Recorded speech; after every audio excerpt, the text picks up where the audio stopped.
बिस्मिल्लाहिर्रहमानिर्रहीम। Topic for discussion is carbohydrate. और carbohydrate का बेसिक टॉपिक बायोकेमिस्ट्री की जीनत रहा है, और लेकिन ये टॉपिक हम कवर अप करेंगे पीएमसी एनएमडी कैट के स्टूडेंट्स के लिए भी। ये बहुत इंपॉर्टेंट रहने वाला है। और बाकी स्टूडेंट्स जो पार्ट फर्स्ट को पढ़ रहे हैं, फेडरल बोर्ड से पढ़ रहे हैं, पंजाब बोर्ड की बुक पढ़ रहे हैं, या नीट एग्ज़ाम की तैयारी कर रहे हैं, तो किसी भी एग्ज़ाम की प्रिपरेशन के लिए ये टॉपिक हम कम्प्लीटली तौर पे कवर अप करेंगे। कार्बोहाइड्रेट के बेसिक लेवल से स्टार्ट करेंगे। कार्बोहाइड्रेट की सबसे ओल्ड डेफिनेशन, फिर ओल्ड डेफिनेशन को रिजेक्ट क्यों किया गया, बायोलॉजिस्ट ने उसकी मॉडर्न डेफिनेशन क्या बनाई, क्यों बनाई, कैसे बनाई, इसके प्राइमरी सोर्सेज क्या होते हैं, इसकी क्लासिफिकेशन क्या होती है, और जो ट्रू कार्बोहाइड्रेट्स हैं वो कौन से होते हैं, और जो डेरिवेटिव होते हैं, ये सारी चीज़ें कवर करेंगे। देखें, अगर हम कार्बोहाइड्रेट्स के बारे में बात कर लें तो कार्बोहाइड्रेट्स के बारे में सबसे पहला पॉइंट आपने ये याद रखना है कि कार्बोहाइड्रेट्स हमारी बॉडी में कितने % पाए जाते हैं। तो आपने प्रीवियस लेक्चर्स में देखा भी होगा कि कार्बोहाइड्रेट्स जो हैं वो हमारी बॉडी के अंदर 3 to 4% carbohydrates in eukaryotic cell के अंदर पाए जाते हैं। लेकिन अगर हम मेन सोर्स ऑफ एनर्जी की बात कर लेते हैं तो हमारी बॉडी के अंदर जो मेन सोर्स ऑफ एनर्जी है वो हमेशा कौन सी चीज़ रहती है, वो कार्बोहाइड्रेट्स रहते हैं। और which carbohydrate is the main source of energy in the body of living organism. वो कौन सा कार्बोहाइड्रेट है जो लिविंग ऑर्गेनिज्म की बॉडी में मेन सोर्स ऑफ एनर्जी रहता है? Glucose. Very good, it is a glucose. इसी तरह से अगर हम और कुछ बेसिक के बारे में देख लें, जैसा कि अगर हम बात कर लेते हैं कार्बोहाइड्रेट्स के बारे में, तो कार्बोहाइड्रेट्स के बारे में आपको एक और पॉइंट याद रखना है कि जो स्वीटेस्ट शुगर होती है, जो स्वीटेस्ट आपके पास शुगर है या स्वीटेस्ट कार्बोहाइड्रेट है, उसका नाम क्या होता है? फ्रक्टोज।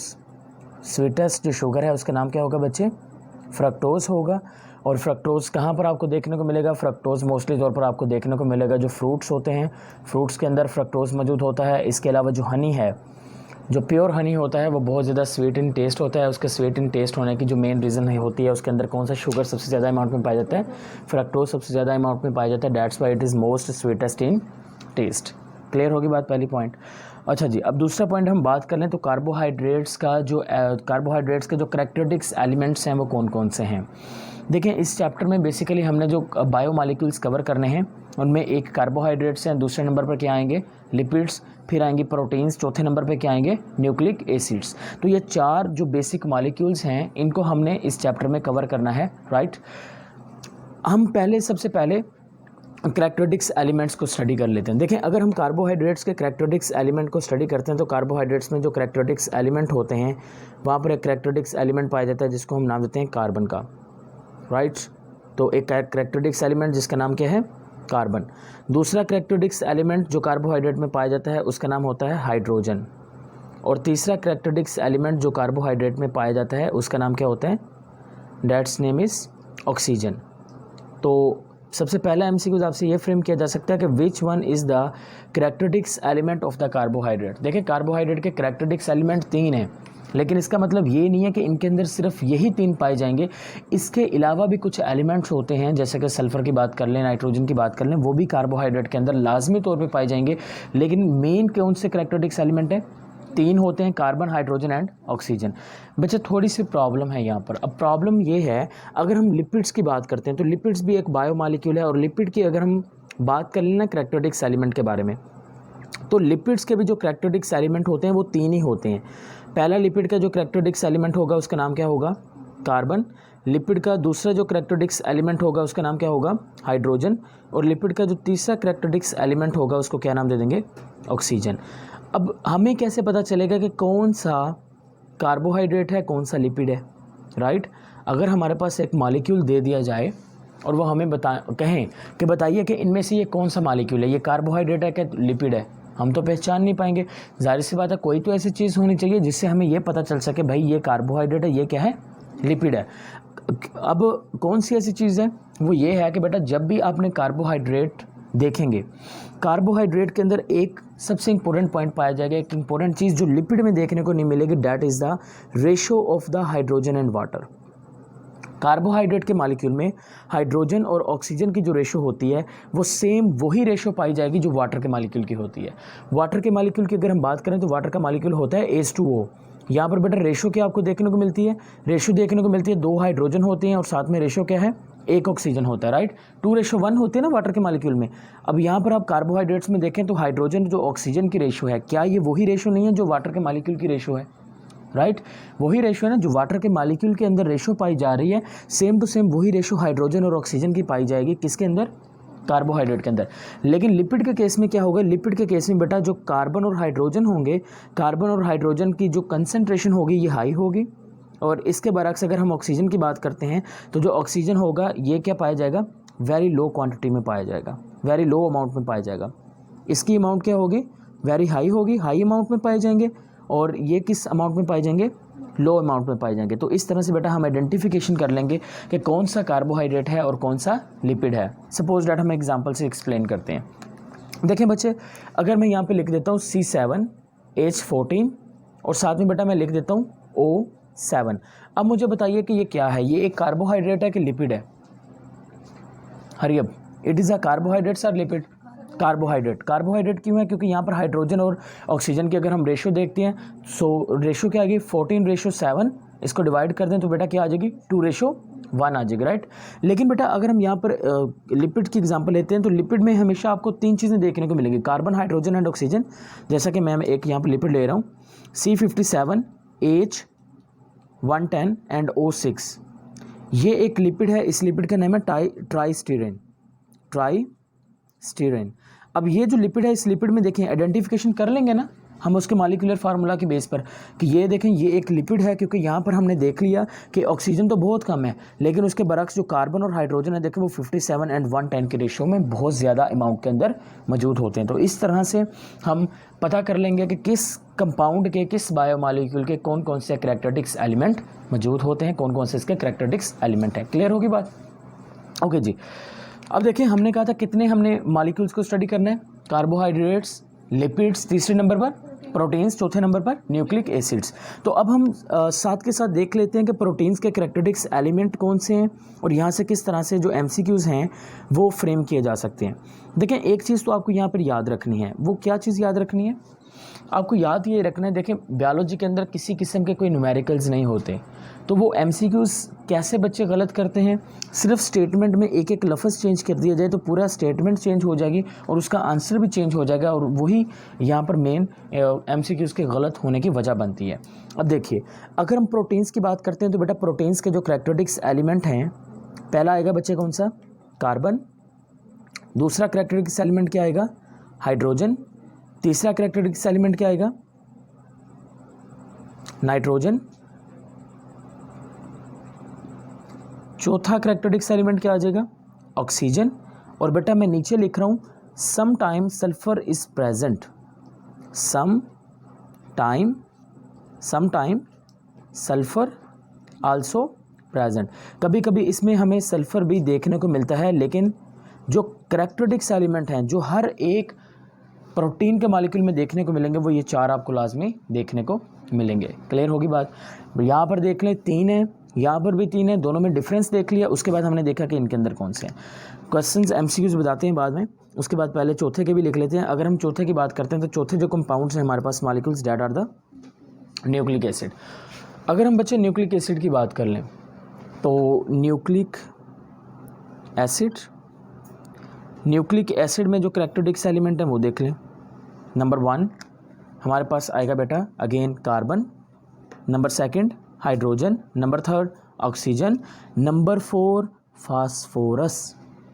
यहाँ पर नंबर 4 पे क्या था हमारे पास, nitrogen.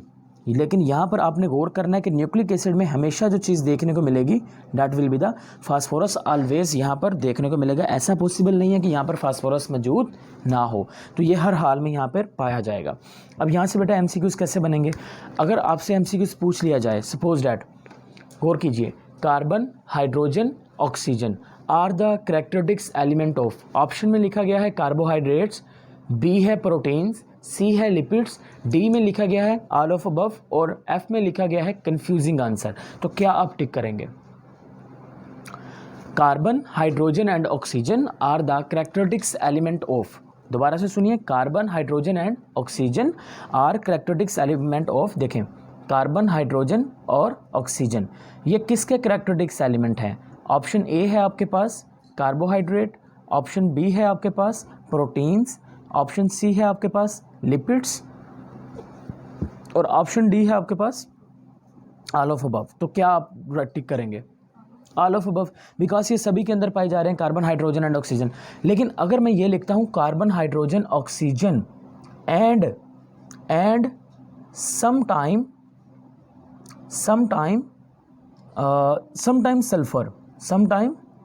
Sulphur is present in, right. अब मुझे बताइए, अब ये बेटा किसके कैरेक्टरिस्टिक्स एलिमेंट में आ सकता है? अब गौर से सुनिए, क्या ये प्रोटीन में आ सकता है? अच्छा, अगर हम थोड़े से ऑप्शंस चेंज कर देते हैं, यहाँ पर देखें ऑप्शंस हैं हमारे पास इस बार प्रोटीन्स, ऑप्शन बी है आपके पास न्यूक्लिक एसिड, ऑप्शन सी है बोथ, ऑप्शन डी है नन। अब बताएं, हरी अप, प्रोटीन आएगा? नहीं बेटा, इसका जो राइट ऑप्शन होगा वो बोथ आएगा। बोथ इसका राइट ऑप्शन इसलिए आएगा, देखें कैरेक्टरिस्टिक्स एलिमेंट जो हैं वो बेसिकली जो न्यूक्लिक एसिड है उसके 4 ही हैं, carbon, hydrogen, oxygen and phosphorus. लेकिन इसके साथ साथ कुछ और एलिमेंट्स भी होते हैं जो कि माइनर क्वांटिटी के अंदर हमेशा प्रेजेंट होते हैं, राइट। तो इसी वजह से हम इसको प्रोटीन टिक नहीं करेंगे। लेकिन अगर बेटा ऐसे लिखा जाता, अगर हम ऐसे लिखते carbon, hydrogen, oxygen and some time nitrogen is present in, अब बताइए राइट ऑप्शन क्या आएगा? प्रोटीन? नहीं बेटा, right option is a nucleic acid. क्यों? क्योंकि अब देखें यहाँ पर छोटी सी चीज़ हमने चेंज किया, हमने कहा some time nitrogen is present, some time nitrogen nucleic acid में आएगा, must be present in protein. अगर मैं यहाँ पे लिखता हूँ ना सम टाइम की जगह पे मैं लिख देता हूँ मे बी प्रेजेंट। अब बताइए, मैंने कहा carbon, hydrogen, oxygen and nitrogen may be present in nucleic acid. अगर हम यहाँ पे लफ्ज़ लिख दें मे बी की जगह पे मस्ट बी प्रेजेंट इन, फिर प्रोटीन्स आएगा। तो देखें, एक लफ्ज़ चेंज करने से पूरे का पूरा आंसर चेंज हो गया। तो ये आपने इसको ख्याल में रखना है कि ये 3 जो चीज़ें हैं ये कैरेक्टरिस्टिक्स एलिमेंट हैं सभी की। उसके बाद यूनिक पॉइंट क्या है? अगर आपसे पूछ लिया जाए carbon and hydrogen are present in high quantity in carbohydrates, lipids, both, not, none of above, तो what will be right option? Lipids. और एग्जाम्पल हमने यहाँ पे देख ली। सो ये छोटा सा इंट्रोडक्शन था हमारा उसके कैरेक्टरिस्टिक्स एलिमेंट के बारे में कि ये किस तरह से कार्बन के कैरेक्टरिस्टिक्स एलिमेंट बाकी सबके साथ मैच करते हैं और डिफरेंट भी हो सकते हैं। क्लियर है यहाँ तक? चलें जी, अब हम बात करते हैं कार्बोहाइड्रेट्स के बारे में। हमने ना स्टेप बाय स्टेप हर चीज़ को कवर अप करना है कार्बोहाइड्रेट्स के। अब हम बच्चे बात कर लेते हैं कार्बोहाइड्रेट्स के बारे में, इसकी ओल्ड डेफिनेशन के बारे में बात करते हैं। देखें, ओल्ड डेफिनेशन के बारे में बात इसलिए करने वाला हूँ क्योंकि हमने यहाँ पर अभी भी कैरेक्टरिस्टिक्स एलिमेंट को स्टडी किया है कार्बोहाइड्रेट के, तो हम अपने कॉन्सेप्ट को एक दूसरे के साथ लिंक्ड अप करने वाले हैं। ओके जी बेटा, कार्बोहाइड्रेट की पुरानी डेफिनेशन क्या थी? कार्बोहाइड्रेट की पुरानी डेफिनेशन ये थी, ऐसे कंपाउंड्स जो कि मिलके बनते हैं। देखें, compounds that is made up of, compound that is made up of, जो किस चीज़ से मिलके बने हैं?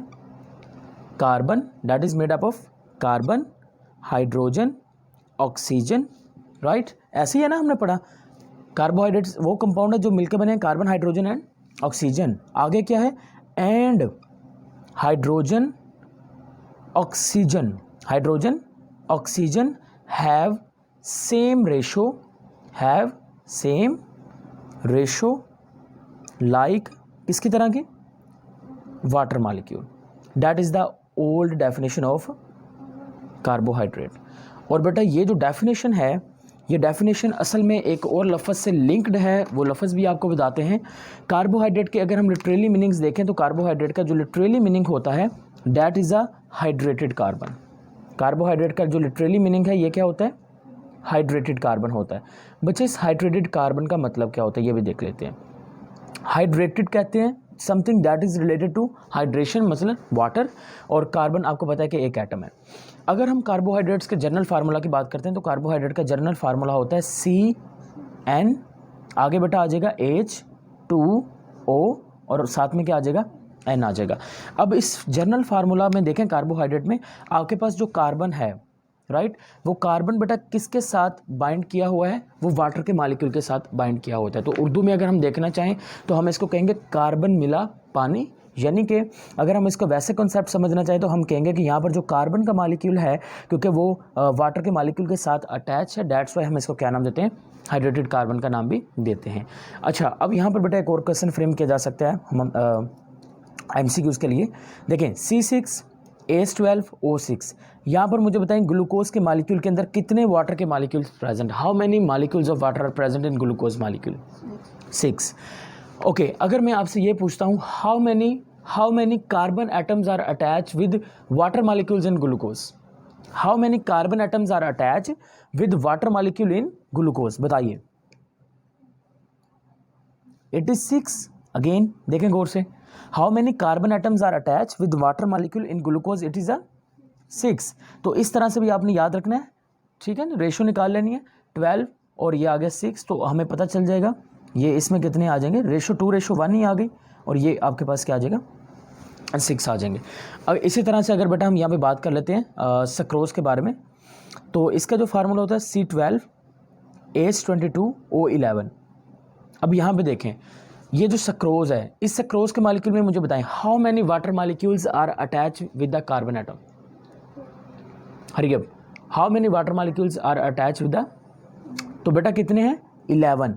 How many carbon atoms are attach with the water molecule, 12। तो ये देखें यहाँ पर जब हमने ग्लूकोज की बात की तो ग्लूकोज में 6 कार्बन 6 वाटर के मॉलिक्यूल के साथ है, लेकिन नीचे जैसे ही हमने सक्रोज की बात की तो सक्रोज में ये चीज़ चेंज हो गई, सक्रोज में 11 वाटर के मॉलिक्यूल्स 12 कार्बन के साथ अटैच है, राइट। तो इस तरह से ये थोड़े से एक्सेप्शनल केसेस हैं, ये हमें याद भी रखने हैं। अब हाइड्रेटेड कार्बन की ही बेस पर बेटा ये ओल्ड कॉन्सेप्ट बनाया गया हाइड्रेटेड कार्बन में, क्योंकि हाइड्रेटेड कार्बन ये कहता है कि कार्बोहाइड्रेट में जो हाइड्रोजन और ऑक्सीजन की रेशियो है वो कौन सी रेशियो है, वाटर के मॉलिक्यूल वाली रेशियो है। इसी की बेस पर तो हमने ये कहना है कि इसके अंदर जो रेशियो होगी वो वाटर के मॉलिक्यूल जैसी होती है।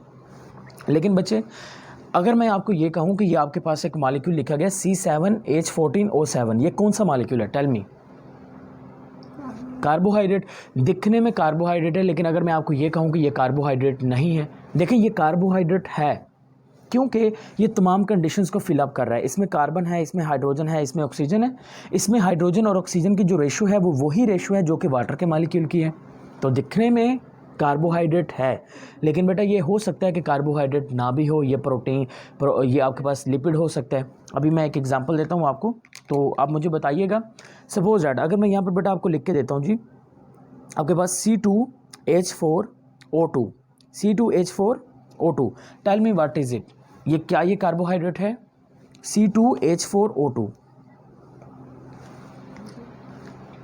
हाँ जी, क्या ये कार्बोहाइड्रेट है।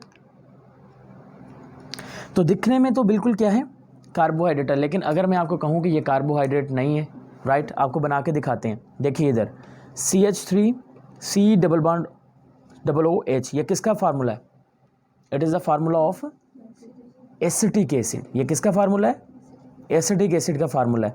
भाई ये तो एसिटिक एसिड है। अब यही फार्मूला तो यहाँ पे लिखा है मैंने तो कुछ भी चेंज नहीं किया। देखें, कार्बन 1 2, कितने कार्बन है, 2, हाइड्रोजन 3 1, 4, ऑक्सीजन कितने, ये तो एसिटिक एसिड है, ये तो कार्बोहाइड्रेट नहीं है।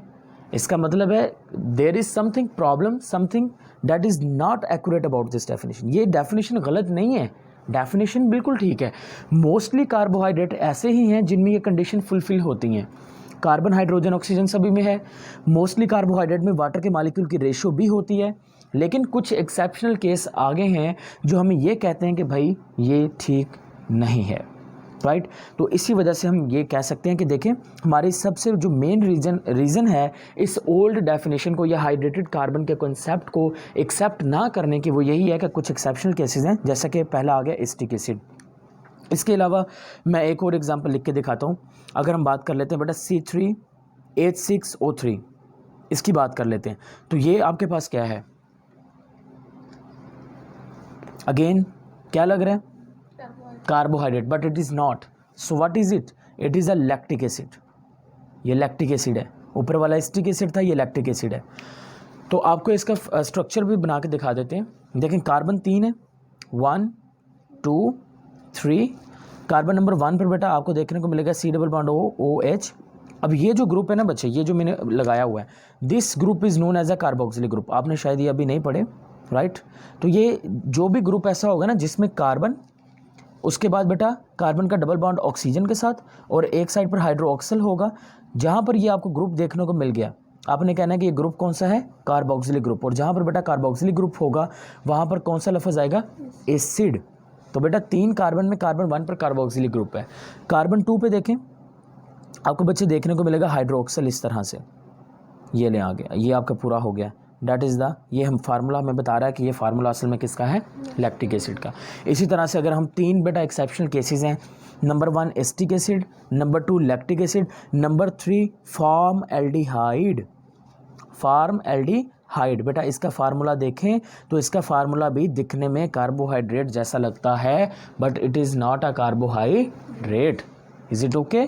सो ये चीज़ आपको याद रखनी है। डैट्स वाई हम इस ये जो डेफिनेशन है इस डेफिनेशन को एक्सेप्ट नहीं करते, राइट। समझ में आ गई बात। अब हम बात कर लेते हैं उन एग्जाम्पल्स के बारे में। देखें जो दिखने में कार्बोहाइड्रेट्स नहीं होंगे लेकिन असल में वो क्या होंगे, कार्बोहाइड्रेट्स होंगे। अब हम उन एग्जाम्पल को थोड़ा सा देख लेते हैं और फिर हम देखते हैं कि वाकई में ये जो डेफिनेशन है, ये डेफिनेशन इतनी परफेक्ट नहीं है कि ये मॉडर्न जो हमारे कॉन्सेप्ट्स हैं उसके ऊपर पूरा उतर सकें। देखें अगर हम एक शुगर के बारे में बात कर लेते हैं, that's name is a deoxyribose sugar. Deoxyribose sugar. अब बच्चे ये डीऑक्सीराइबोज शुगर कहाँ पे पाई जाती है, जो डीएनए होता है, ठीक है। डीएनए के अंदर आपको डीऑक्सीराइबोज शुगर देखने को मिलेगी। और डीएनए क्या होता है, जो न्यूक्लिक एसिड है, न्यूक्लिक एसिड के अंदर ही क्या आता है, डीएनए। तो डीएनए को ही न्यूक्लिक एसिड कहते हैं। तो अब इसके अंदर आपको ये डीऑक्सीराइबोज न्यूक्लियस देखने को मिलती है। देखें अगर हम डीऑक्सीराइबोज शुगर की बात करते हैं तो इसका जो फार्मूला होता है, इसका फार्मूला होता है बेटा C5H10O9। अब क्या देखने में ये आपको लगता है कि इट इज़ अ शुगर? देखने में नहीं लग रही। क्यों? क्योंकि बच्चे एक चीज़ तो सेटिस्फाई हैं हम, कार्बन हाइड्रोजन एंड ऑक्सीजन, वो तो लिपिड में भी है। लेकिन दिक्कत ये है कि यहाँ पर ऑक्सीजन क्या है, O9 मौजूद है, और यहाँ पर जो रेशो है वो वाटर की रेशो नहीं आ रही। इस चीज़ को अगर हम मलहूज़े खाते रखें तो हमें लगेगा कि ये शुगर नहीं है, बट असल में ये क्या है, ये शुगर का मॉलिक्यूल है, राइट। तो ये चीज़ आपको क्लैरिफाई करनी है। हमने कुछ मॉलिक्यूल ऐसे देखे जो दिखने में शुगर जैसे हैं लेकिन वो शुगर नहीं है। कुछ मॉलिक्यूल ऐसे हैं जो शुगर दिखने में नहीं लग रहे लेकिन ओरिजिनल में हकीकत में शुगर के मॉलिक्यूल हैं। इसके अलावा अगर हम चंद एक और एग्जांपल देख लें, जैसा कि रेमनोस, नोट करते जाना ये वाले शुगर्स, ये जो शुगर्स हैं इनके जो फार्मूलाज हैं डैट इज़ अ C6H12 और उसके बाद आपने कहना है O5। इसके अलावा एक और शुगर है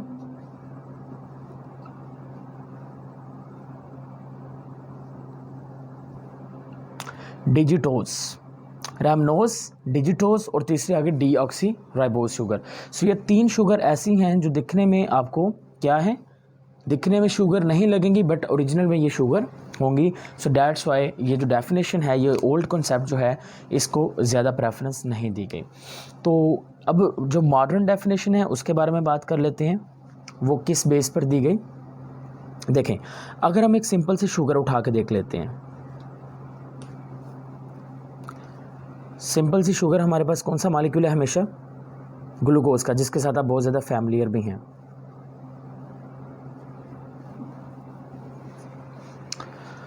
तो ग्लूकोज के मॉलिक्यूल में देखें बेटा, कार्बोहाइड्रेट्स के अंदर ना आपने चंद एक चीज़ें याद रखनी है। कार्बोहाइड्रेट के मॉलिक्यूल में carbon, hydrogen, oxygen characteristics element है। इसके अलावा यहाँ पर आपको फंक्शनल ग्रुप देखने को मिलेंगे। फंक्शनल ग्रुप आपके पास होगा कार्बोनाइल ग्रुप। फंक्शनल ग्रुप कौन सा है, carbonyl group. So what is the carbonyl group? बेटा कार्बोनाइल ग्रुप एक ऐसा ग्रुप होता है जिसमें आपके पास जो कार्बन है, इस तरह से कार्बन का डबल बॉन्ड ऑक्सीजन के साथ होता है, एक साइड पर सम टाइम हाइड्रोजन अटैच होता है और सम टाइम नहीं भी होता। तो ये आपके पास कार्बोनाइल ग्रुप आ गया। कार्बोनाइल ग्रुप 2 तरह का होता है। एक कार्बोनाइल ग्रुप होगा जिसको आप नाम क्या देंगे, एल्डिहाइड ग्रुप, और दूसरे कार्बोनाइल ग्रुप का नाम क्या होगा, ketone group. Aldehyde and ketone group आता है। अब एल्डिहाइड ग्रुप किस तरह का होगा बेटा, देखें कार्बन डबल बॉन्ड ऑक्सीजन, यहाँ पर R की जगह पे क्या लगा होगा बेटा, हाइड्रोजन, और दूसरी साइड पर R ही लगा रहेगा। अगर तो इस तरह से आपको देखने को मिलेगा, इसको हम क्या नाम देंगे, एल्डिहाइड। और अगर बेटा आपके पास कार्बन डबल बॉन्ड ऑक्सीजन, इधर भी बॉन्ड फ्री है इधर भी बॉन्ड फ्री है, यानी कि इधर R लगा है इधर, ये बेटा R का मतलब ये है कि यहाँ पर कोई भी अल्काइल चेन आ सकती है। तो ये जो आपके पास होगा इसको क्या नाम देंगे, कीटोन ग्रुप। एल्डिहाइड ग्रुप जो होगा ये हमेशा आपके पास जो टर्मिनल कार्बन है, टर्मिनल कार्बन पर आपको क्या देखने को ग्रुप मिलेगा, टर्मिनल कार्बन के पर आपको एल्डिहाइड ग्रुप देखने को मिलेगा। और टर्मिनल कार्बन के अलावा जो इंटरमीडिएट कार्बन होंगे, इंटरमीडिएट कार्बन के ऊपर आपको कौन सा ग्रुप देखने को मिलेगा बच्चे, आपको कीटोन ग्रुप देखने को मिलेगा। अभी मैं बना के दिखाता हूँ आपको। देखें ग्लूकोज की अगर हम बात कर लेते हैं तो ग्लूकोज का जो फार्मूला है, मॉलिक्यूलर फार्मूला ग्लूकोज और फ्रक्टोज का सेम रहता है, C6H12 एंड O6। तो carbon 1, carbon 2, carbon 3, carbon 4, carbon 5 and carbon 6। जो कार्बन नंबर 1 है बेटा वहाँ पर एल्डिहाइड ग्रुप लगा हुआ है। देखें कार्बन का डबल बॉन्ड ऑक्सीजन के साथ, एक साइड पर क्या अटैच है, हाइड्रोजन, और दूसरी साइड पर R है ना, R की जगह पे ये कार्बन की चेन आ गई। कार्बन 2, कार्बन 3 पर क्या करनी है, सीक्वेंस चेंज करनी है, बाकी सेम टू सेम वैसे ही रहेंगे। ये लें,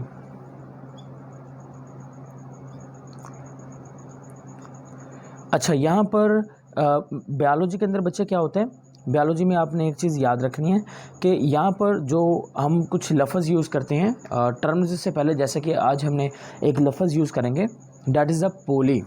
अब पोली का लफ्ज़ जो है वो डिफरेंट जगह पे डिफरेंट मायने देगा। अब यहाँ पर ग्लूकोज के मॉलिक्यूल में देखें तो बेटा ये आपके पास जो ग्रुप है हाइड्रोक्सिल ग्रुप, हाइड्रोक्सिल ग्रुप को हम एक और ग्रुप का नाम भी देते हैं, हम कहते हैं this is a hydroxyl group. Hydroxyl group का दूसरा नाम क्या होता है, हाइड्रोजाइल ग्रुप। अब यहाँ पर हाइड्रोजाइल ग्रुप देखें कितने हैं, हर कार्बन जो है, हर कार्बन के मॉलिक्यूल के साथ कौन सा ग्रुप देखने को मिल रहा है, हाइड्रोजाइल ग्रुप आपको देखने को मिल रहा है। लेकिन एक कार्बन ऐसा है जिसके साथ हाइड्रोजाइल ग्रुप नहीं है, और ये जो कार्बन है बेटा ये असल में एक फंक्शनल कार्बन है, फंक्शनल ग्रुप है, और उस फंक्शनल ग्रुप का नाम क्या है, एल्डिहाइड ग्रुप। अब ये गौर से देखें, जो एल्डिहाइड ग्रुप है बेटा क्या वो टर्मिनल कार्बन पे है ना, टर्मिनल कार्बन का मतलब या तो वो ऊपर वाली साइड पे होगा, ये कहाँ पर होगा, नीचे वाली साइड पर।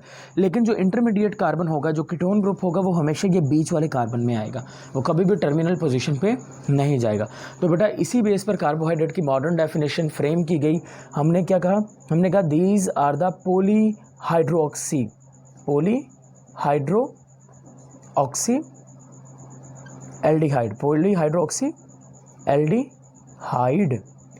अब यहाँ पर देखिए बच्चे, अगर हमसे ये पूछ लिया जाए कि यहाँ पर जो लफ्ज़ पोली है, पोली का मतलब क्या है, यहाँ पर पोली का मतलब है मोर देन वन।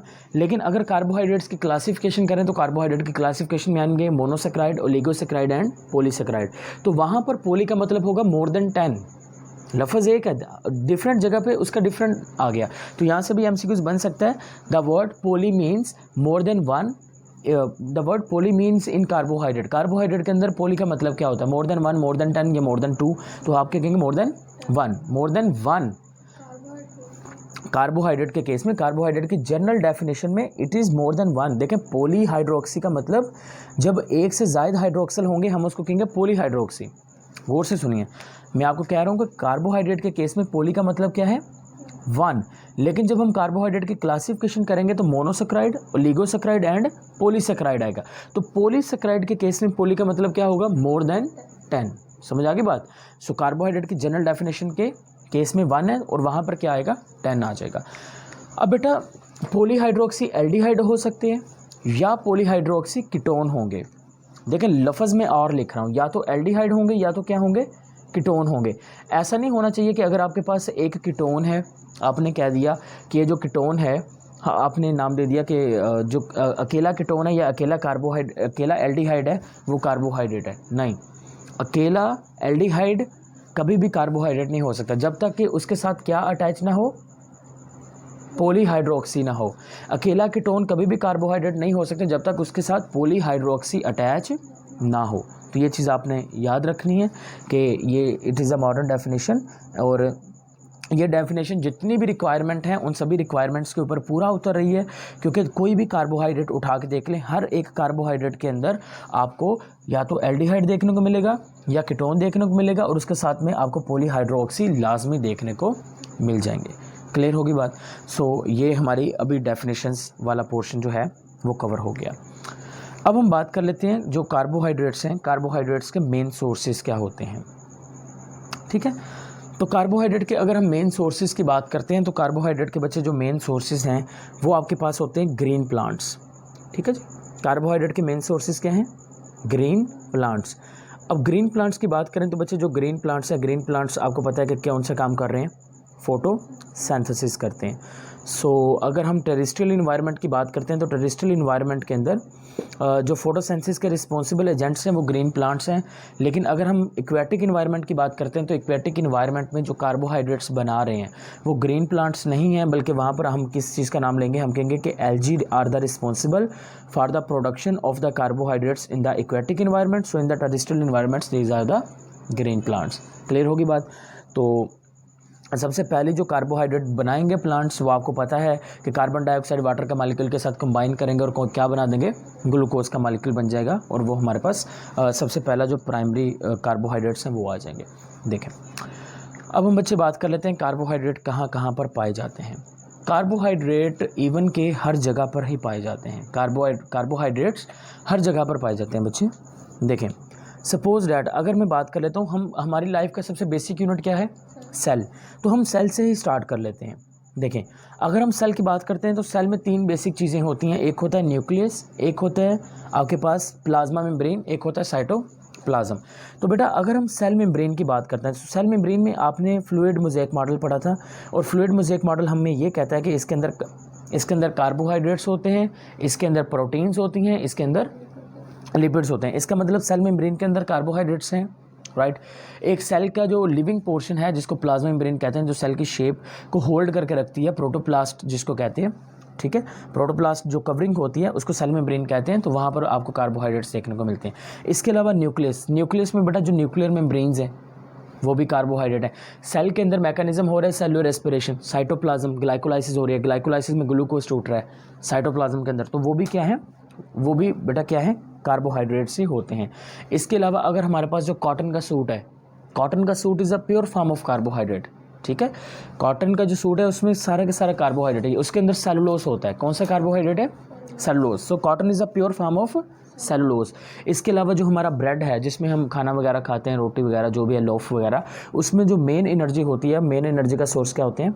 कार्बोहाइड्रेट्स होते हैं। सो इसके अलावा बेटा वुड की बात कर लें, प्लांट की अगर हम सेल वॉल की बात करें तो हमने पढ़ा कि प्लांट की सेल वॉल की जो प्राइमरी वॉल होती है उसके अंदर क्या पाया जाता है? उसके अंदर पाया जाता है सेलुलोज पाया जाता है। अब ये जो सेलुलोज होता है, what is cellulose? Cellulose is also a carbohydrate, right. तो कार्बोहाइड्रेट्स जो होते हैं ये एक सेल से लेके एक ऑर्गेनिज्म या ऑर्गेनिज्म से लेके नॉन लिविंग ऑर्गेनिज्म सभी में आपको देखने को मिलेंगे, right. So that is the occurrence of the carbohydrate. Carbohydrate आपने कहना है कार्बोहाइड्रेट स्ट्रक्चरल रोल भी प्ले करती है, कार्बोहाइड्रेट स्ट्रक्चरल रोल भी प्ले करती है, और इसके अलावा ये फंक्शनल रोल भी प्ले करती है। स्ट्रक्चरल रोल इसने कौन सा प्ले किया है? इसने स्ट्रक्चर बनाई है किसकी? सेल मेम्ब्रेन की। स्ट्रक्चर बनाने में इन्वॉल्व है बेटा न्यूक्लियर मेम्ब्रेन्स की। फंक्शनल रोल क्या है इसका? फंक्शनल रोल ये है कि जब ग्लाइकोलाइसिस का मैकेनिज्म होगा उसके नतीजे में जो एनर्जी मिलनी है, जो बॉडी के अंदर बॉडी ने काम परफॉर्म करने हैं, वहाँ पर इसका फंक्शनल रोल भी आपको देखने को मिल जाएगा। अब नेक्स्ट हम बात करते हैं केमिकल फार्मूलाज के बारे में कार्बोहाइड्रेट के। ठीक है, देखिए कार्बोहाइड्रेट की अगर हम बात करें तो कार्बोहाइड्रेट में आपके पास बच्चे मोनोसेक्राइड्स आते हैं, कार्बोहाइड्रेट में आपके पास डाइसेक्राइड्स आते हैं, आपके पास ट्राइसेक्राइड्स भी आते हैं। अब हम इसके पहले केमिकल फार्मूला को स्टडी कर लेते हैं। देखें, अगर हम मोनोसेक्राइड की बात करते हैं तो जो मोनोसेक्राइड्स होते हैं, मोनोसेक्राइड का जो केमिकल फार्मूला है वो आपके पास होगा CX, नेक्स्ट आ जाएगा बच्चे H2O, और यहाँ पर क्या आ जाएगा? Y आ जाएगा। ठीक है, तो मोनोसेक्राइड का जो जनरल फार्मूला है वो आपके पास ये वाला होता है। अब इस फार्मूला के अंदर आपके पास जो X है, what is X? X is the number of carbon atoms. What is Y? तो Y की अगर हम बात करते हैं तो जो Y है असल में Y आपके पास देखें यहाँ पे 2 है हाइड्रोजन के साथ और साथ में क्या है ऑक्सीजन। मैं सबसे पहले एक जनरल एग्जांपल लेता हूँ मोनोसेक्राइड की, और मोनोसेक्राइड की जो general example that is a C6H12O6। It is the formula of glucose, it is the formula of galactose, it is the formula of fructose. ये 3 मोनोसेक्राइड्स का एक जनरल फार्मूला है, ठीक है जी। अब इस फार्मूला में गौर से देखिए, आपके पास जो x है, x किसके इक्वल है, x इज़ इक्वल टू 6। और यहाँ पे देखें, अगर मैं इस फार्मूला को ओपन करता हूँ तो ये फार्मूला बता रहा है कि भाई यहाँ पे 2 ऑलरेडी मौजूद है हाइड्रोजन के साथ, तो ये मल्टीप्लाई होकर 2y हो जाएगा, लेकिन ऑक्सीजन में ये क्या रहेगा, y रहेगा, ठीक है। तो यहाँ पे गौर से देखें तो आपके पास जो x की वैल्यू आ रही है वही आपके पास किसकी वैल्यू आ रही है, y की भी आ रही है, राइट। तो आपने इस चीज़ को याद रखना है कि मोनोसेक्राइड के केस के अंदर, मोनोसेक्राइड को जब हम स्टडी करेंगे तो आपने कहना है कि जो वैल्यू ऑफ y होगी that is equal to the x, जो x होगा वही क्या होगा, y होगा। समझ में आ गई बात। तो इस तरह से आपने याद रखना है। लेकिन अगर हम बच्चे डाइसेक्राइड की बात करते हैं तो डाइसेक्राइड के केस में क्या होगा, डाइसेक्राइड के केस में आपने याद रखना है SACCHARIDS। अच्छा, डाइसेक्राइड के केस में बच्चे आपके पास सबसे पहले जनरल फार्मूला क्या है।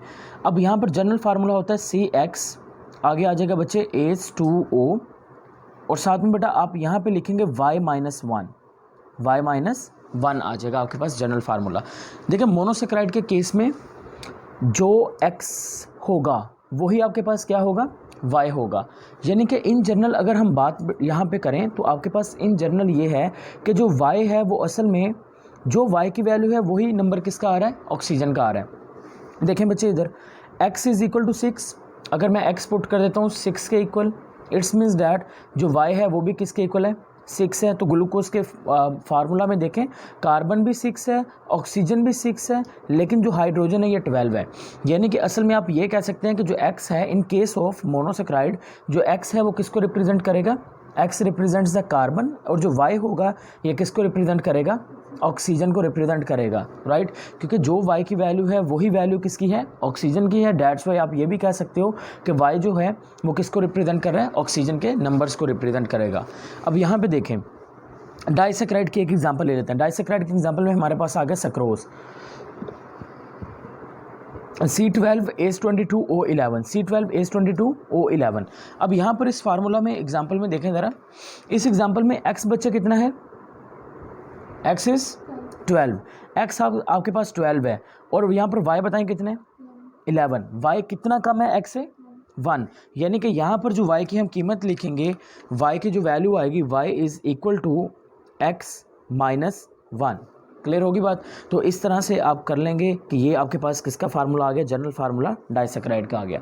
देखिए अगर हम मोनोसेक्राइड की बात करें तो मोनोसेक्राइड में मोस्टली तौर पर आपको जो वैल्यू x की देखने को मिलेगी वही वैल्यू किसकी देखने को मिलेगी, y की देखने को मिलेगी। लेकिन यहाँ पर एक पहले भी मैंने आपको एक केस बताया था प्रीवियसली, उस केस का नाम क्या था, डीऑक्सीराइबोज शुगर। अगर हम डीऑक्सीराइबोज शुगर की बात करते हैं तो डीऑक्सीराइबोज शुगर के केस में कुछ एक्सेप्शनल हमें देखने को मिलता है। एक्सेप्शनल क्या देखने को मिलता है, C5H10, और यहाँ पर बेटा O5 की जगह पे और क्या देखने को मिलता है, 4 देखने को मिलता है। तो खैर वो एक अलग सिनेरियो होगा जिसको आपने यहाँ पे अंडरस्टैंड रखना है कि MCQs में यहाँ से आपसे पूछा जा सकता है। तो आपने ये चीज़ याद रखनी है कि ये डीऑक्सीराइबोज के केस के अंदर ये जो फार्मूला है ये फॉलो नहीं किया जा सकता, राइट। अच्छा जी, तो अब तीसरा जो आपके पास आ जाएगा, इसको गौर से देखें, यहाँ से हम MCQs भी फ्रेम करेंगे। तीसरे हैं हमारे पास ट्राइसेक्राइड, ठीक है जी, ट्राइसेक्राइड। सबसे पहले ट्राइसेक्राइड का जनरल फार्मूला क्या होता है। देखें बच्चे अगर हम ट्राइसेक्राइड के जनरल फार्मूला की बात करते हैं तो इसका जो जनरल फार्मूला होगा वो होगा CX, आगे आ जाएगा H2, आगे आ जाएगा O, और Y की जगह पे क्या आ जाएगा, Y-2 आ जाएगा। तो यहाँ पे देखें अगर एक जनरल से एग्जांपल ले लेते हैं। देखें ट्राई का मतलब होता है 3, और सेक्राइड जो है वो आपके पास जो शुगर है, सेक्रोन है, जो सिंपल सेक्राइड यूनिट होता है, ये उसकी बात की जा रही है। सपोज डैट मैं यहाँ पर एक सेक्राइड ले लेता हूँ। मैं क्या कह रहा हूँ, मैंने आपको कहा कि मेरे पास है जी एक सेक्राइड, उस सेक्राइड का नाम है ग्लूकोज। क्या नेम है, ग्लूकोज। अब ये जो सेक्राइड ग्लूकोज है, देखें अगर आपसे पूछ लिया जाए which one is the simplest, कौन सा वो सेक्राइड है जो सबसे छोटा सेक्राइड है, जो सबसे सिंपल सेक्राइड है, तो आपने कहना है जो सबसे सिंपल सेक्राइड होता है वो हमारे पास क्या होते हैं, वो आपके पास होता है बच्चे जो सबसे आपने ट्राइओज के बारे में पढ़ेंगे। तो ट्राइओज में सबसे कम नंबर ऑफ कार्बन कितने हो सकते हैं, 3। तो ये चीज़ आपने याद रखनी है कि यहाँ पर जो सिंपल आपके पास होगा डैट इज़ आपके पास ग्लिसराइड एल्डिहाइड होगा, glyceride aldehyde, it is the simple. ये आपके पास सबसे जो सिंपल आपके पास होगा वो ग्लिसराइड एल्डिहाइड आ जाएगा। इस केस में देखें अगर हम ग्लूकोज की बात करते हैं तो बच्चे मैंने आपको कहा कि मेरे पास ग्लूकोज है, ग्लूकोज एक सेक्राइड है, 3 ग्लूकोज आपस में मिले, 3 ग्लूकोज के आपस में मिलने से बेटा क्या बनेगा, डाइसेक्राइड बनेगा कि ट्राइसेक्राइड बनेगा। 3 ग्लूकोज हैं, 3 ग्लूकोज आपस में मिले, उनके मिलने से क्या बनेगा, डाइसेक्राइड के ट्राइसेक्राइड, ट्राइसेक्राइड। अब मुझे बताएं कि जब 3 ग्लूकोज आपस में मिलेंगे तो उसका मॉलिक्यूलर फार्मूला क्या होगा। एक ग्लूकोज के मॉलिक्यूल का मॉलिक्यूलर फार्मूला ये है, जब 3 बनाएंगे तो क्या होगा। अब आपने कार्बन क्या आएगा, कार्बन 18, आगे हाइड्रोजन। अब देखें यहाँ पर आपको सिंपल क्या याद रखना है, आपको याद रखना है कि ट्राइसेक्राइड बनेंगे। ट्राइसेक्राइड में हमने अभी पढ़ा कि भाई जो y की वैल्यू होगी वो y की वैल्यू वो किसके इक्वल होगी, y की वैल्यू होगी x-2। ठीक है जी, y is equal to x-2। अब x कितने हैं, 18, x 18 है, y की वैल्यू निकालनी है तो मैं क्या लिखूंगा 18 - 2, तो y की वैल्यू कितनी आ गई 16। तो बेटा इस फार्मूला में आपको यहाँ पर देखें पुट करना है, देखें C18, यहाँ पर आ गया H2O, यहाँ पर हम क्या लिखेंगे 16, इसको ओपन करिए, C18 H की आ जाएगा 32 और O क्या आ जाएगा 16। तो डैट इज़ द, ये आपके पास बेटा बन गया ट्राइग्लिसराइड। अगर वो हमें इस तरह का कोई फार्मूला बना के भी दे देते हैं और हमसे पूछते हैं कि बताइए ये क्या है, ये मोनो है, डाई है कि ट्राई है, तो आपने सबसे पहले किस चीज़ पे गौर करना है, आपने गौर करना है कि कार्बन के साथ कितने एटम हैं, फिर आपने गौर किसी के साथ करना है, ऑक्सीजन के साथ कितने हैं। अगर उन दोनों के दरमियान में जो डिफरेंस है वो 2 का होता है तो फिर हम समझ जाएंगे कि ये कौन सा है, ट्राइसेक्राइड है। अगर इनके बीच में डिफरेंस जो है वो 1 का है फिर हम क्या समझेंगे, ये डाइसेक्राइड है। और अगर यहाँ पर 18 है, यहाँ पर भी 18 होंगे तो फिर बेटा ये क्या होगा, मोनोसेक्राइड होगा। तो इस तरह से आपने ये डिफ्रेंशिएशन याद रखना है, मोनोसेक्राइड, डाइसेक्राइड और ट्राइसेक्राइड के केस के अंदर जो जनरल फार्मूलाज बन जाएंगे। क्लियर होगी बात यहाँ तक। तो ये हो गए हमारे जनरल्स फार्मूला। अब हम बच्चे बात कर लेते हैं अब हम बात करते हैं कि जो कार्बोहाइड्रेट लफ्ज़ है उसमें जो सेक्राइड है इसका असल में मतलब क्या होता है।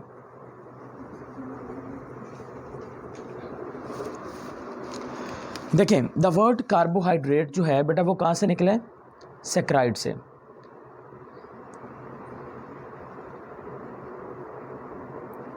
और सेक्राइड निकला है सेक्रोन से। सेक्राइड कहाँ से निकला है, सेक्रोन से। और सेक्रोन का मतलब क्या होता है, शुगर। देखें अगर हम अपनी डेफिनेशन को देखते हैं, जो मॉडर्न डेफिनेशन है कार्बोहाइड्रेट की, वो हमने ये देखी थी कि they may be poly hydroxy aldehyde, right.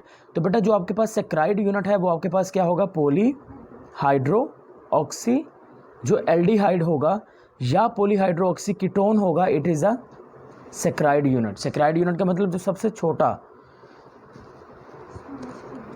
हिस्सा होगा आपके पास वो आपके पास क्या आ जाएगा, वो आपके पास आ जाएगा पॉली हाइड्रोक्सी एल्डिहाइड या फिर क्या लिखेंगे, या कीटोन। ये हमारे पास क्या है बेटा, एक सिंपल सेक्राइड यूनिट आ चुका है।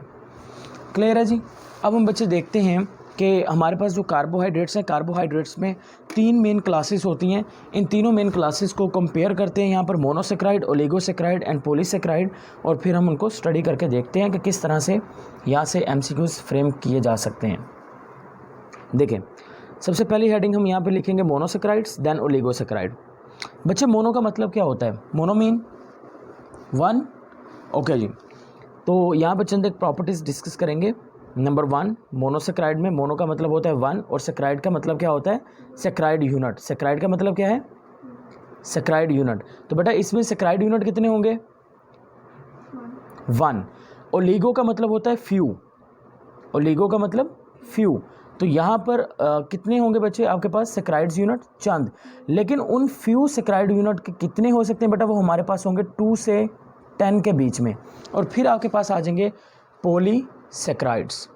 क्लियर होगी बात, फिर आ जाएंगे पॉलीसेक्राइड्स आ जाएंगे।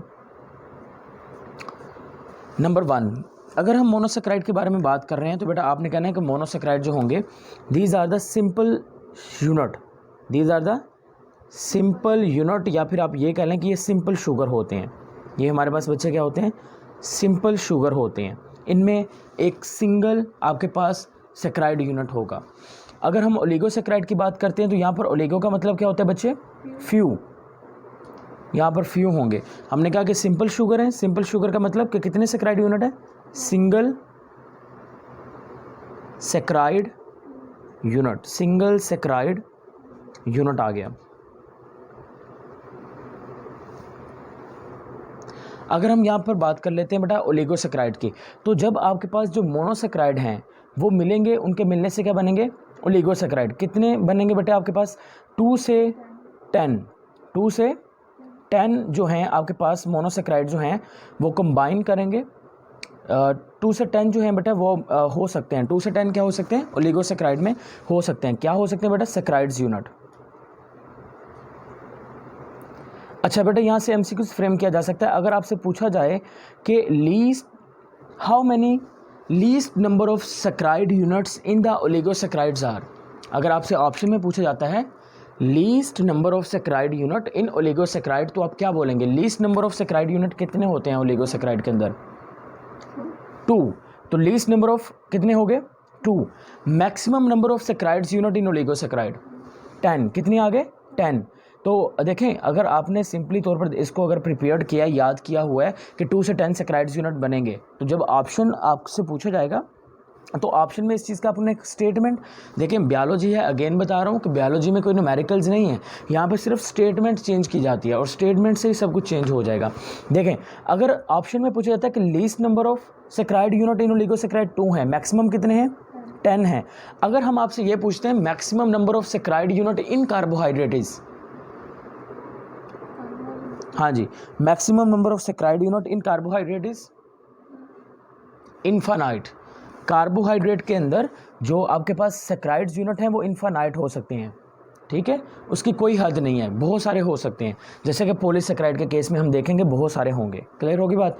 लेकिन ओलिगोसैकराइड के केस में 10 होंगे। और अगर वो आपसे ये पूछते हैं कि ओलिगोसैकराइड जो हैं इनकी रेंज बताइए, इनके अंदर कितनी रेंज पाई जाती है?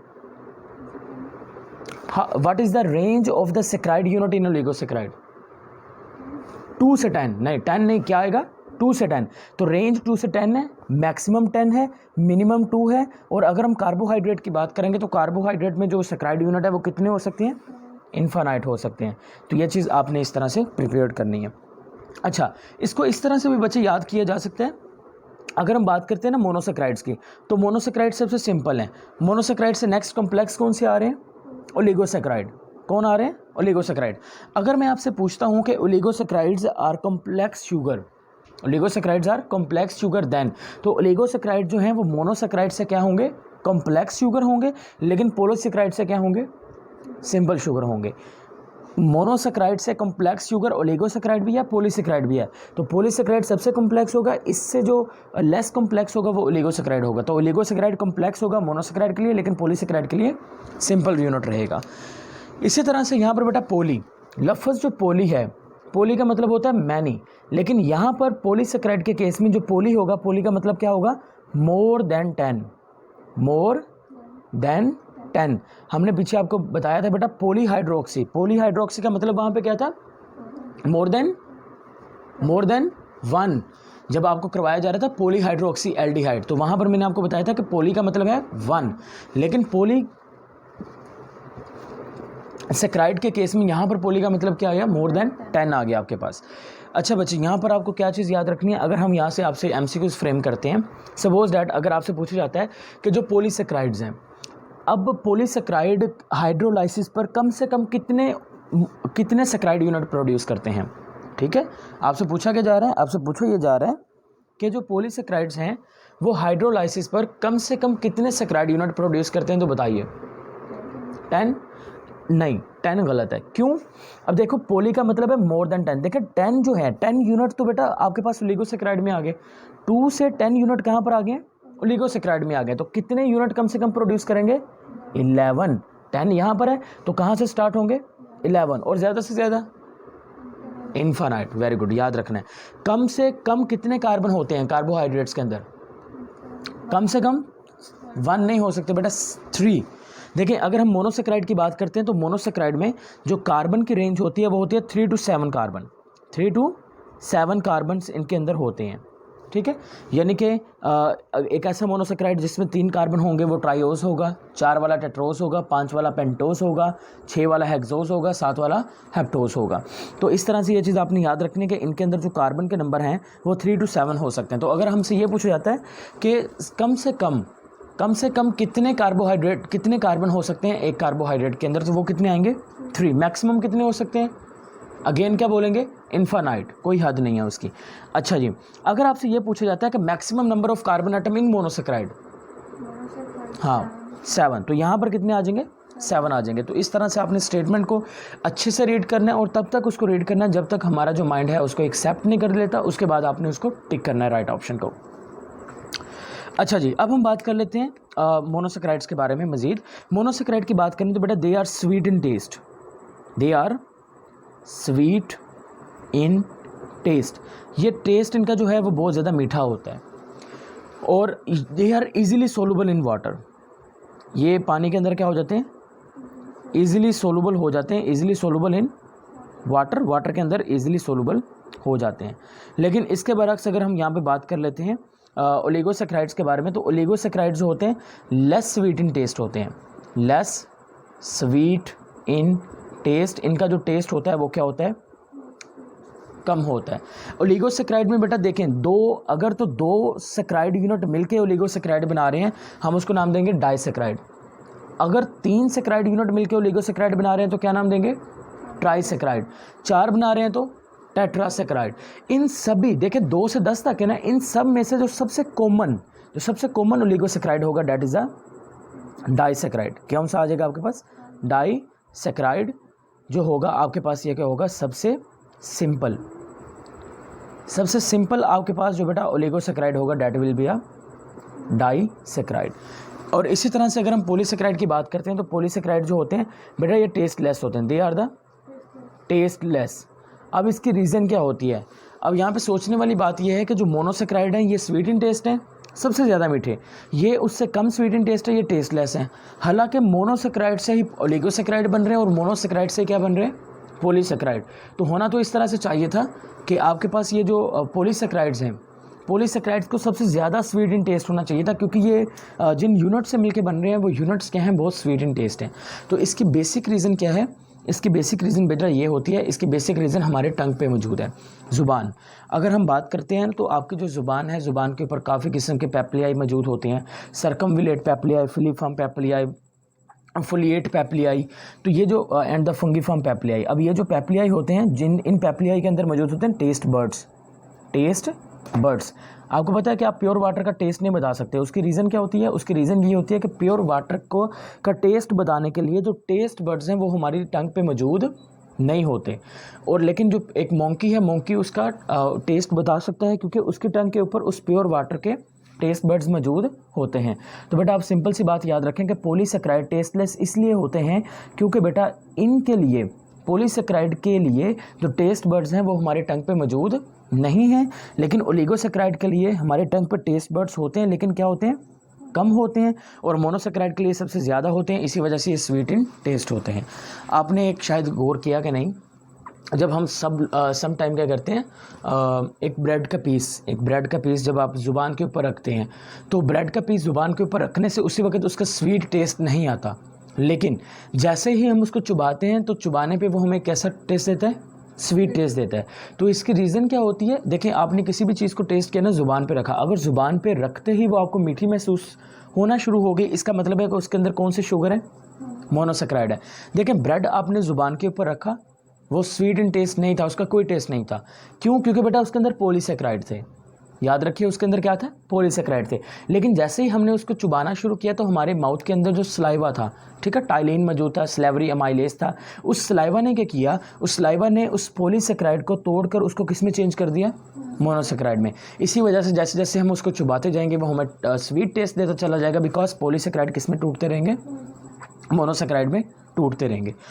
इसी तरह से अगर हम मोनोसेक्राइड की बात करते हैं तो आपने कहना है कि जो मोनोसेक्राइड होते हैं they can not be hydrolyse, they cannot be hydrolyse. बेटा हम इनको हाइड्रोलाइज नहीं कर सकते। इनको हाइड्रोलाइज क्यों नहीं किया जा सकता, इनको हाइड्रोलाइज ना करने की जो मेन रीज़न है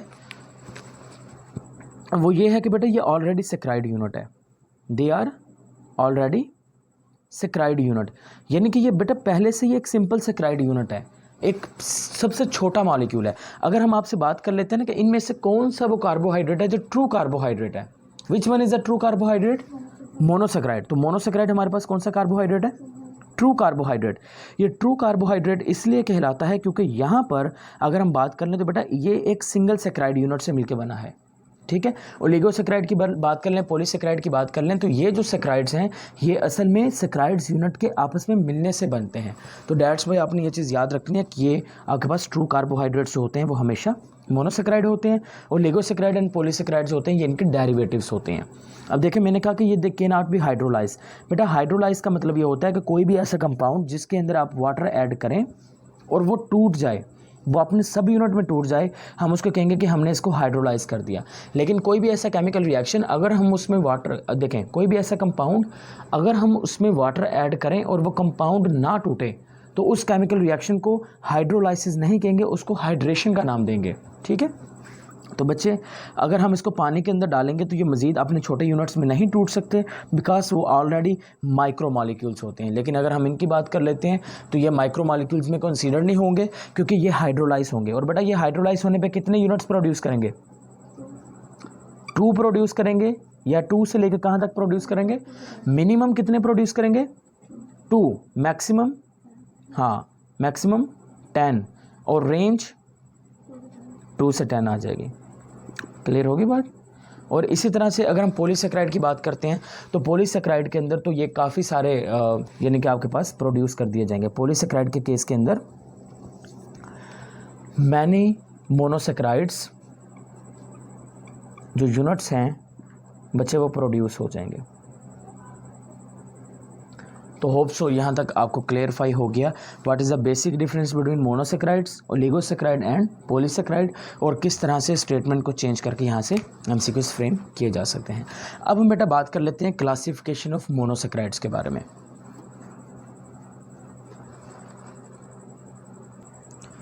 क्लासिफिकेशन ऑफ मोनोसेक्राइड्स, ठीक है जी।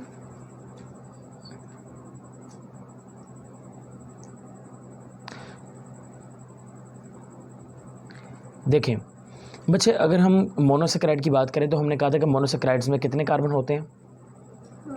3 to 7। अब इसी के बेस के ऊपर हमने क्लासिफिकेशन करनी है। तो सबसे पहले मैं यहाँ पे लिख लेता हूँ एक मोनोसेक्राइड, दैट इज़ अ ट्राइसेक्राइड। ट्राइसेक्राइड, अच्छा इसके फार्मूला भी आपको आने चाहिए। फार्मूलाज बहुत इंपॉर्टेंट हैं इसके, या हम इसको ऐसे भी लिख सकते हैं ट्राइओस। क्या लिखेंगे? ट्राइओस लिखेंगे। ट्राइओस सबसे पहला पॉइंट, इसके अंदर कितने कार्बन होंगे? 3 कार्बन। ट्राइओस में कितने कार्बन है? 3 कार्बन होंगे। और अगर हम बात बच्चे इसकी कर लेते हैं तो ट्राइओस की इसमें या तो हमने पढ़ा था पीछे कि all the carbon atoms except 1 carbon atoms have the hydroxyl group. हमने क्या पढ़ा था? जितने भी कार्बन एटम होंगे सभी कार्बन एटम्स में कौन सा ग्रुप मौजूद होगा? हाइड्रोजाइल ग्रुप मौजूद होगा, सिर्फ एक कार्बन को छोड़कर। और उस कार्बन के साथ कौन सा ग्रुप आकर अटैच होगा? या तो एल्डिहाइड या तो कीटोन ग्रुप आकर अटैच होगा। अब यहाँ पे देखें, यहाँ पे बच्चे लिखा गया ट्राइओस। ट्राइओस का मतलब कितने कार्बन? 3 कार्बन। इधर देखें, कार्बन 1, कार्बन 2, कार्बन 3। अब ये आ गया 1, 2 एंड 3। अब इस कार्बन में देखें बेटा, अगर तो मैं कार्बन नंबर 1 पर जाकर एक फंक्शनल ग्रुप अटैच कर देता हूँ तो एल्डिहाइड ग्रुप किस पर अटैच होगा? हमेशा टर्मिनल कार्बन पर आपको अटैच दिखेगा। और देखें सिर्फ एक कार्बन के साथ हमने एक ग्रुप अटैच कर देना जिसको हम नाम दे देंगे एल्डिहाइड ग्रुप, और बाकी जो कार्बन होंगे बच्चे, बाकी कार्बन के साथ हमने क्या अटैच कर देना? Hydroxyl group. OH आ जाएगा बेटा, यहाँ पर भी OH आ जाएगा। इस तरह से इधर वाली साइड पर हाइड्रोजन, इधर वाली साइड पर हाइड्रोजन, और यहाँ पर भी हाइड्रोजन आ गया। क्लियर होगी बात? तो ये हमारे पास बेटा किसका फार्मूला बन गया? ये हमारे पास फार्मूला बन गया सबसे सिंपल कार्बोहाइड्रेट का। नेचर के अंदर सबसे सिंपल जो कार्बोहाइड्रेट है उसका नाम होता है ग्लिसराइड एल्डिहाइड। क्या नेम आ गया? Glyceride aldehyde.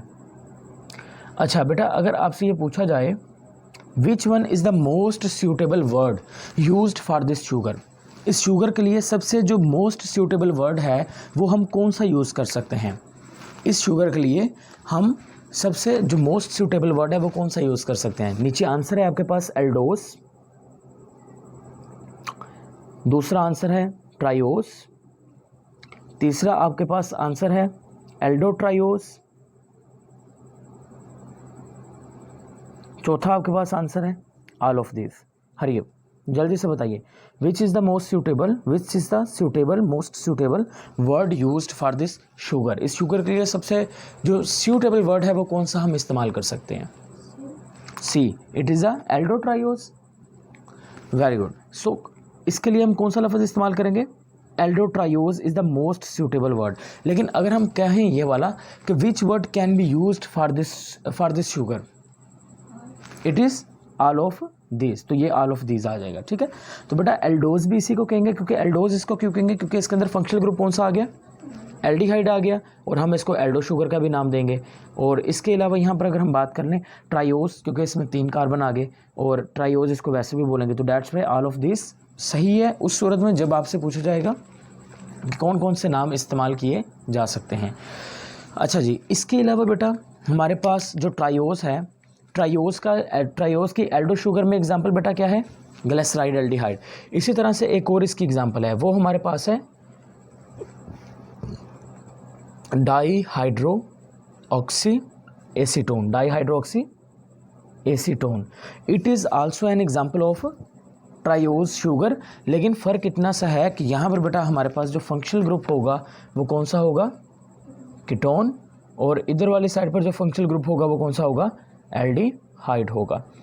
अब बेटा इसका स्ट्रक्चर अगर मैं बनाना चाहूँ तो कैसे बनाऊँगा? It is very simple one. Structure कैसे बनाएंगे बेटा? यहाँ पर बताइए, ये जो शुगर है ये किसकी एग्जांपल है? ट्रायोस की एग्जांपल है, तो कितने कार्बन आएंगे? 3। अगेन बेटा कार्बन 1, कार्बन 2 एंड कार्बन 3। तो बेटा कीटोन है, कीटोन किस कार्बन पे जाके लगता है? कार्बन 2 पर, तो कार्बन 2 पे लगा दिया, सेकंड पे लगा दिया, बाकी सबके साथ बेटा क्या लगा देना है? हाइड्रोक्सल और हाइड्रोजन लगा देना है। तो बेटा ये आपके पास किसका फार्मूला बन गया? This is the formula of the keto sugar, या फिर आप ये भी कह लें कि ये किसका फार्मूला है? डाईहाइड्रोक्सी एसीटोन का जो फार्मूला है वो आपके पास ये वाला आ गया। क्लियर होगी बात? अब बेटा यहाँ से एमसीक्यूज फ्रेम किया जा सकता है कि ये जो ग्लिसराइड एल्डिहाइड है, ये जो डाईहाइड्रोक्सी एसीटोन है, ये कहाँ पर बनते हैं? तो आपने कहना है these are the intermediates of the photosynthesis and respiration. These are intermediate of photosynthesis and respiration. जो नेक्स्ट आपका चैप्टर होगा बायो एनर्जेटिक्स वाला, वहाँ पर आप फोटोसिंथेसिस और रेस्पिरेशन को डिटेल में देखेंगे, और वहाँ पर आप ये देखेंगे कि ये दोनों जो कंपाउंड है आपको एज ए इंटरमीडिएट कंपाउंड में बनते हुए दिखाई देंगे। So these are the intermediate compound of photosynthesis and respiration. So अब नेक्स्ट ट्रायोस के बाद बेटा दूसरा कौन सी आ जाएगी? ट्रायोस के बाद नेक्स्ट कौन सा आएगा? टेट्रोस।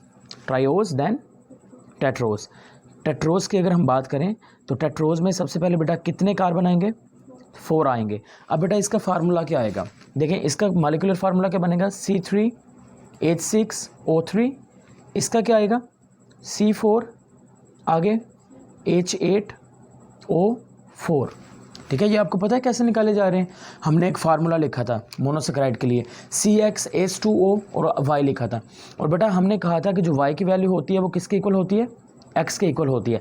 तो बेटा इसका जनरल फार्मूला हम ऐसे भी लिख सकते हैं, जितने भी हमारे पास मोनोसेकेराइड है उसका फार्मूला आप ऐसे भी लिख सकते हैं, CnH2O, और यहाँ पर N भी लिख सकते हैं। यहाँ पर मैं N इसलिए लिख रहा हूँ क्योंकि बेटा देखें Y X के इक्वल है, तो इसलिए हमने y और x के लिए एक ही वेरिएबल यूज़ कर लिया, वो क्या है? n। सही है, तो इसलिए हम बेटा यहाँ पर ये लफ्ज़ भी यूज़ कर सकते हैं। अब देखें, अब इसकी एग्जांपल में बेटा क्या आएगा? टेट्रोस की एग्जांपल। टेट्रोस की अगर हम एग्जांपल की बात करते हैं, एल्डिहाइड ग्रुप जब टेट्रोस में मौजूद होगा तो बेटा वहाँ पर आपके पास एग्जांपल आ जाएगी थ्रियोस,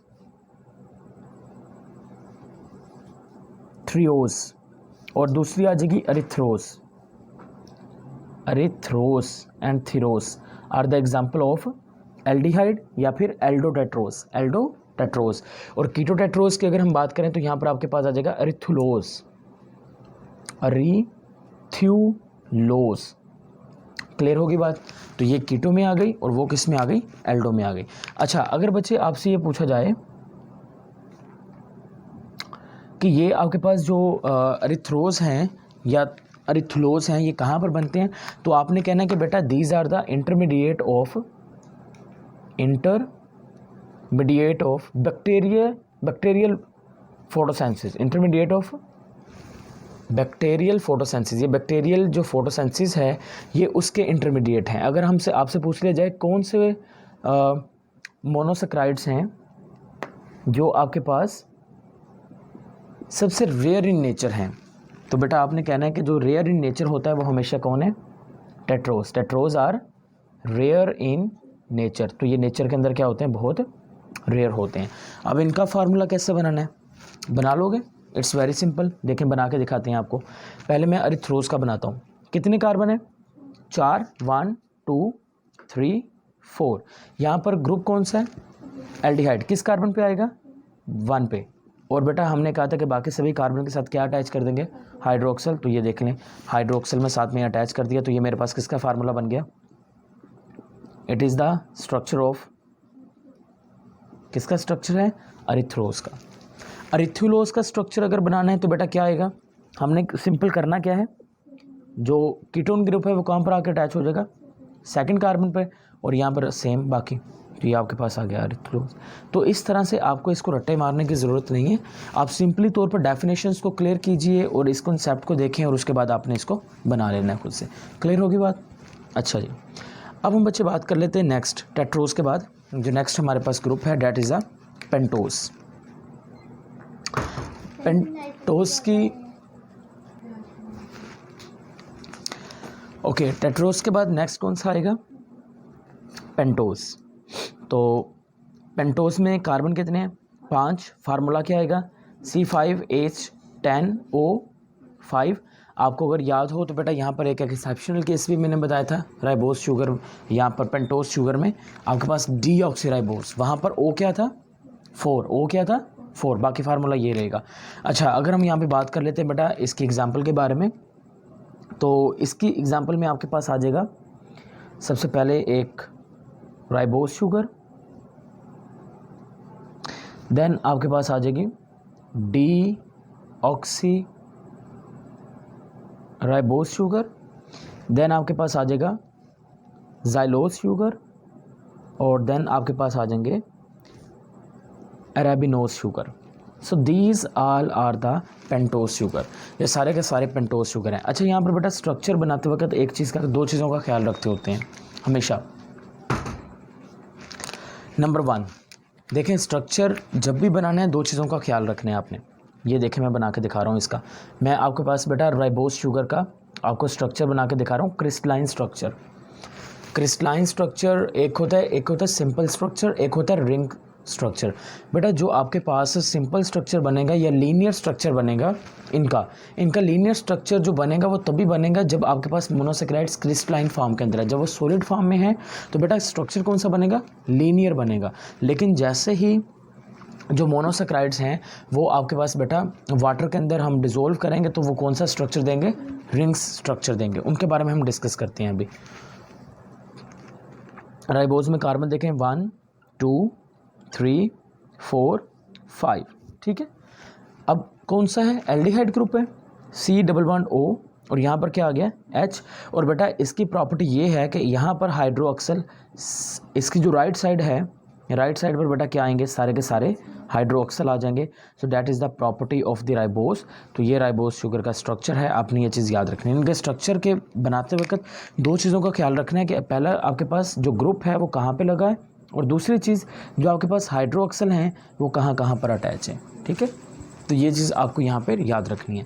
अगर हम बात कर लेते हैं बेटा ये आपके पास राइबोस या डीऑक्सीराइबोस शुगर की बात कर लेते हैं, तो ये असल में आपके पास जो डीएनए और आरएनए होते हैं, जो न्यूक्लिक एसिड है, ये उसका पार्ट होते हैं। अब हम बात कर लेते हैं पेंटोज शुगर की, जिनमें कीटोन ग्रुप मौजूद होते हैं। तो इसकी एग्जांपल में आपके पास आ जाएगा रूबिलोस,